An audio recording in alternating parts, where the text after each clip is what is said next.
Hi there, everyone. This is Mark Plunkett, the pastor of Heritage Presbyterian Church, with another of our weekly devotionals. Have you ever felt like life was just kind of pushing you in a particular direction? Or that something happened in your life and you felt like you were led to it? The phrase I would use is led down the garden path. That expression comes from somebody who is taking you and basically taking you somewhere that they want you to go. Maybe you want to go and maybe you don't want to go, but being led down the garden path means you're being taken somewhere. And it's often in our lives where we feel like we don't even have control sometimes, and yet we go to wherever it is we're going, and things work out, things are great, things are terrific, things happen, and you look back on it and you go, wow, I was really in the right place at the right time. I hear a lot of stories about relationships, how people met each other. Those are always interesting because a lot of times the two people will tell me that they just ran into each other. It just kind of worked out that way. Whatever it was, a blind date, somebody fixed him up, whatever it happened to be. That's being led, or being in just the right place, just the right time for the job interview. And boy, you got just the right person interviewing you, and you're on your best that day, and you get the job. Things like that. Well, let me tell you something about what it says in the book of Acts.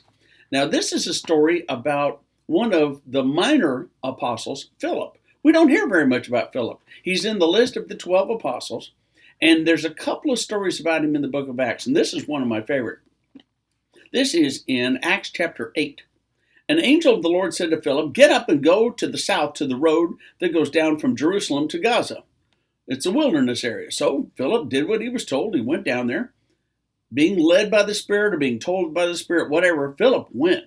And when he got there, there was a chariot that rode past him, and it was carrying an Ethiopian eunuch, an official from Ethiopia, who had come to Jerusalem to worship, and who was riding home in the chariot, and he was reading from the book of Isaiah, but he did not understand what he read.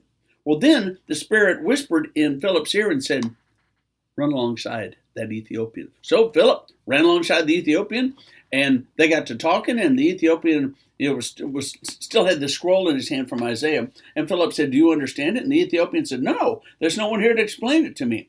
So Philip explained it to him. Just the right place, just the right time. In the middle of nowhere, Philip is just the right place with the Ethiopian eunuch. So after they talked for a while, the Ethiopian says, "What is to stop me from being baptized by you?" And Philip said, "Nothing. We can do that." They looked around. There just happened to be a little pool of water right there. Just happened to be there in the middle of nowhere. So Philip and the Ethiopian go into the water. Philip baptizes the Ethiopian. And when they both come up out of the water, Philip is taken away. He's taken away. He's taken someplace else. The Ethiopian looks around, realizes what has happened, praises God, gets in his chariot, and goes back home. What an amazing story. What an amazing story, don't you think? But it illustrates being in just the right place, just the right time, sometimes being led by the Spirit. We can all be led by the Spirit if we are open to it. It doesn't mean that the Spirit's going to go, "Hey, Mark, go over there." Sometimes we have to be aware of it without trying to listen with our ears, but maybe feeling it with our hearts and seeing something that's going on and thinking, I can do something about that, good or bad. Seeing somebody that really needs help and saying to yourself, I could be with that person and help them out. Things like that. Maybe that's how we're led down the garden path by God sometimes. Think about it. Are you easily led? Amen.